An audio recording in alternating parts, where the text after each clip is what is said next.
अस्सलाम वालेकुम प्यारे दोस्तों, जैसा कि आप सभी को मालूम है कि कुछ ही दिनों के बाद में बकरा ईद आने वाली है और बकरा ईद के मौके पर मुसलमान जानवरों की कुर्बानी देने वाले हैं। लेकिन जैसे ही बकरा ईद करीब आती है तो इसको लेकर कुछ नासमझ लोग इसको लेकर तरह तरह के सवाल उठाने शुरू कर देते हैं। वो कहते हैं कि मुसलमान बकरा ईद क्यों मनाते हैं और बेजुबान जानवरों की कुर्बानी क्यों देते हैं, इसके पीछे वजह क्या है। आज के इस वीडियो में हम आपको बकरीद को लेकर पूरे मालूमात देने वाले हैं और आपको बताने वाले हैं कि मुसलमान बकरा ईद पर कुर्बानी क्यों करते हैं। इसीलिए आज के इन मालूमात को जानने के लिए पूरे वीडियो को आखिर तक ज़रूर देखिएगा। दोस्तों, जैसा कि आप सभी को मालूम है कि हर त्योहार को मनाने के पीछे कोई ना कोई वजह या कहानी ज़रूर होती है।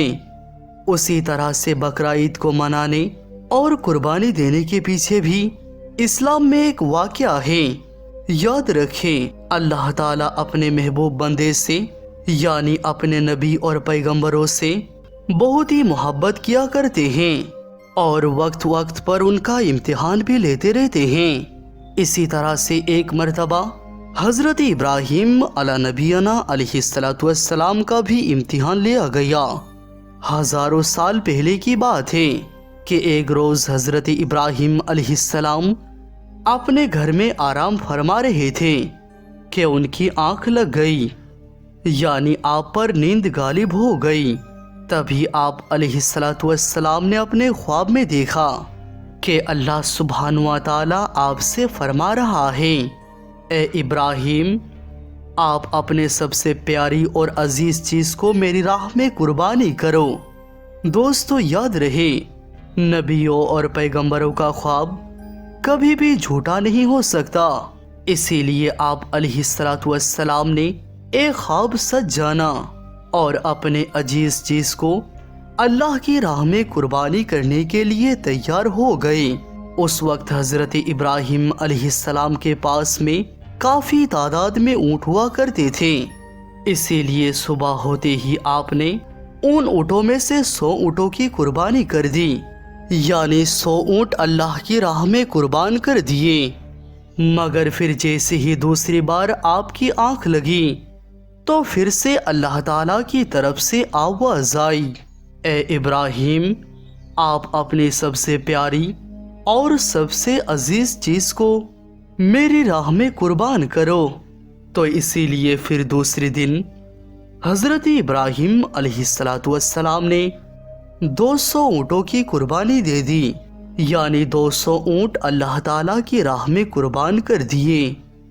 मगर फिर तीसरी रात जैसे ही आपकी आँख लगी तो अल्लाह ताला की तरफ से फिर से वही आवाज़ आई कि ए इब्राहीम, आप अपने सबसे प्यारी और सबसे अजीज चीज़ को मेरी राह में कुर्बान करो। ए सुनकर आप अलैहिस्सलाम सोचने लगे कि मेरे लिए सबसे प्यारी और सबसे अजीज चीज़ तो मेरा बेटा इस्माइल है।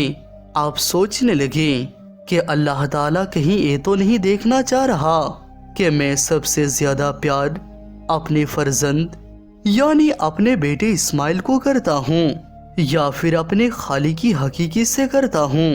दोस्तों, आपको बताते चले कि हज़रत इब्राहीम अलैहिस्सलाम और हज़रत हाजरा का सिर्फ एक ही बेटा था और वो भी बहुत दुआ और मन्नत के बाद आपको बुढ़ापे की उम्र में अल्लाह ताला ने अता किया था।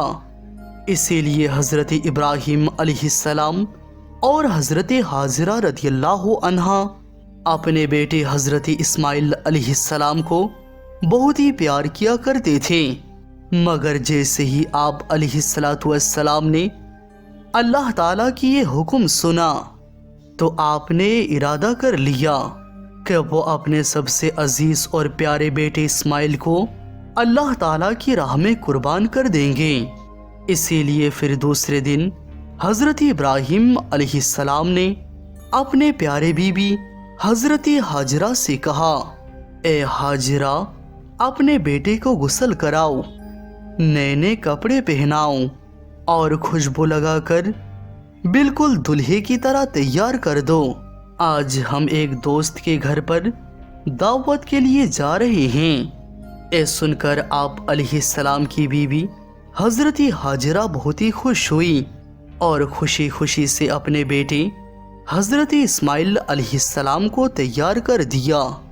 फिर जब हजरती इब्राहिम अलैहिस्सलाम ने अपने प्यारे बेटे हजरती इस्माइल अलैहिस्सलाम को लेकर फिलिस्तीन से मक्का की तरफ रवाना होने लगे, तभी आपके घर में शैतान आकर हाजिर हुआ और वो आपकी बीवी हजरती हाजिरा रदियल्लाहु अन्हा से कहने लगा, ए हाजिरा, क्या तुम्हें पता भी है कि तुम्हारे प्यारे बेटे को कहाँ पर ले जाया जा रहा है?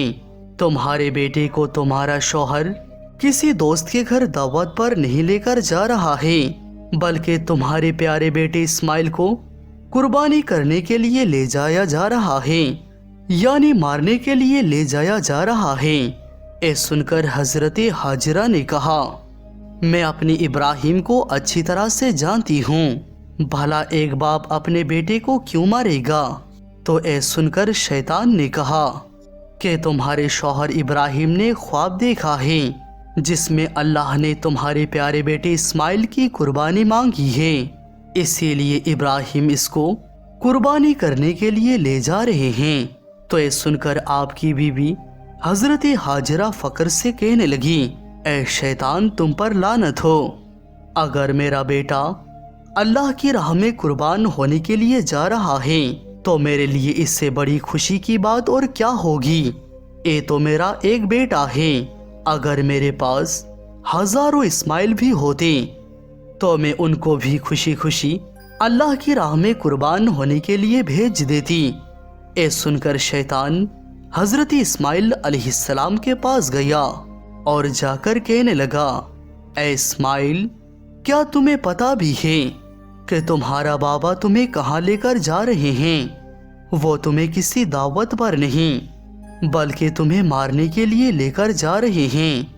वो तुम्हें अल्लाह की राह में कुर्बानी करने के लिए लेकर जा रहे हैं। तो ये सुनकर हजरत इस्माइल अलैहिस्सलाम ने फरमाया कि अगर मैं अल्लाह की राह में कुर्बान हो जाऊं तो मेरे से बड़ा खुशनसीब और कौन होगा। ये सुनकर शैतान बहुत मायूस हुआ, इसीलिए फिर वो हजरत इब्राहिम अलैहिस्सलाम के पास पहुंचा और जाकर कहने लगा, ए इब्राहिम, अपने प्यारे बेटे इस्माइल को कुर्बान करने के लिए क्यों लेकर जा रहे हो? तुम्हें पता भी है तुम्हारी ये कुर्बानी अल्लाह की राह में कबूल होगी भी या नहीं। जब तुम अपने इकलौते बेटे को कुर्बान कर दोगे तो फिर बुढ़ापे में तुम्हारी खिदमत कौन करेगा? बुढ़ापे में तुम्हारी देखभाल कौन करेगा? ये सुनकर हजरत इब्राहिम अलैहिस्सलाम ने जमीन से कुछ पत्थर उठाए और शैतान को लानती कहकर मारने लगे। ये देखकर शैतान वहां से भागने लगा। दोस्तों, कहा जाता है तभी से मक्का शरीफ में हज के दौरान शैतान को पत्थर मारा जाना शुरू हुआ। फिर हजरत इब्राहिम अलैहिस्सलाम अपने बेटे को साथ लेकर वहां से चल दिए और आगे बढ़ने लगे। थोड़ी दूर जाने के बाद आपने अपने बेटे से फरमाया, ए इस्माइल, क्या तुम्हें पता भी है कि हम आपको अल्लाह की राह में कुर्बान करने के लिए लेकर जा रहे हैं? तो ये सुनकर आपका बेटा हजरत इस्माइल अलैहिस्सलाम ने फरमाया, बाबा जान, इससे बेहतर और मेरे लिए क्या होगा कि मुझे अल्लाह की राह में अल्लाह के एक नबी मुझे कुर्बान करने के लिए लेकर जा रहे हैं। लेकिन बाबा, मेरी एक इल्तिजा है, जब आप मेरी गला काटोगे तो आप वो देख नहीं पाओगे, इसीलिए पहले आप मेरे हाथ और पाँव रस्सी से अच्छी तरह से बांध लीजिए और मैं ये चाहता हूँ कि आप अपनी आंखों पर पट्टी बांध लें ताकि आपको छुरी चलाते वक्त मुझे देखकर आपको तरस ना आ जाए। बस फिर क्या था, हजरत इब्राहिम अलैहिस्सलाम अपने प्यारे बेटे की हाथ और पांव बांधे और अपने आंखों पर भी पट्टी बांध ली। اور پھر اپنے ہاتھوں میں ایک چھری لے کر آسمان کی طرف دیکھا اور کہنے لگے، اے اللہ، اگر مجھے آپ ہزاروں اسماعیل دیتے تو میں خوشی خوشی کے ساتھ سب کو آپ کی راہ میں قربان کر دیتا۔ کہہ کر آپ علیہ السلام نے وہ چھری اپنے پیارے بیٹے حضرت اسماعیل علیہ السلام کے گلے میں چلانے لگے تو اتنے میں اللہ تعالیٰ نے فرمایا، اے جبرائیل، جلدی سے جاؤ، جنت سے ایک جانور کو لے کر زمین پر جاؤ اور اسماعیل کو وہاں سے ہٹا کر اس کی جگہ وہ جانور کو رکھ دو۔ ابراہیم امتحان میں کامیاب ہو گیا ہے۔ جیسے ہی حضرت ابراہیم علیہ السلام نے گردن پہ چھری کو پھیرا تو خون بہنے لگا، مگر اس کے بعد میں جیسے ہی آپ علیہ السلام نے اپنے آنکھوں سے پٹی کو ہٹایا تو آپ نے دیکھا کہ آپ کے پاس میں ہی آپ کا بیٹا حضرت اسماعیل صحیح سلامت کھڑا ہوا ہے۔ پھر آپ نے جیسے ہی نیچے کی طرف دیکھا تو آپ کو نظر آیا کہ اسی جگہ پر ایک دمبا قربان ہو چکا ہے۔ دیکھ کر حضرت ابراہیم علیہ السلام نے اللہ تعالیٰ کا شکر ادا کیا۔ اتنے میں غائب آواز آئی، اے ابراہیم، تمہارا امتحان قیامت تک یاد رکھا جائے گا اور تمہارے سنت کو ایمان والے لوگ ہر سال یاد رکھیں گے اور ہر سال اللہ تعالیٰ کی راہ میں قربانی پیش کریں گے۔ دوستو، تبھی سے بقرہ عید کے موقع پر قربانی کا یہ سلسلہ شروع ہو گیا اور عید کے 2 مہینے 10 دن کے بعد میں بقرہ عید منایا جانے لگا، جو ہمارے دیش بھارت، پاکستان اور بنگلہ دیش جیسے دیشوں میں بھی 3 دن تک یہ تہوار منایا جاتا ہے، جبکہ گلف دیشوں میں یہ تہوار 7 دن تک منایا جاتا ہے، جس میں دمبا، بکرا اور دیگر حلال جانوروں کی قربانی دی جاتی ہے۔ یاد رکھیں، قربانی کے گوشت کو 3 حصوں میں بانٹا جاتا ہے۔ پہلا حصہ غریبوں اور مسکینوں میں بانٹا جاتا ہے، دوسرا حصہ رشتہ داروں میں دیا جاتا ہے اور تیسرا حصہ خود اپنے گھر میں رکھا جاتا ہے۔ دوستو، یہی ہے قربانی کی اصلی اتہاس، اسی لیے مسلمان بقرہ عید کے موقع پر قربانی کرتے ہیں۔ امید کرتے ہیں یہ ویڈیو آپ کو ضرور پسند آئی ہوگی۔ پسند آنے کی صورت میں ویڈیو کو لائک کریں اور چینل کو سبسکرائب کر کے آل نوٹیفیکیشنز کلک کیجیے۔ جزاک اللہ خیراً۔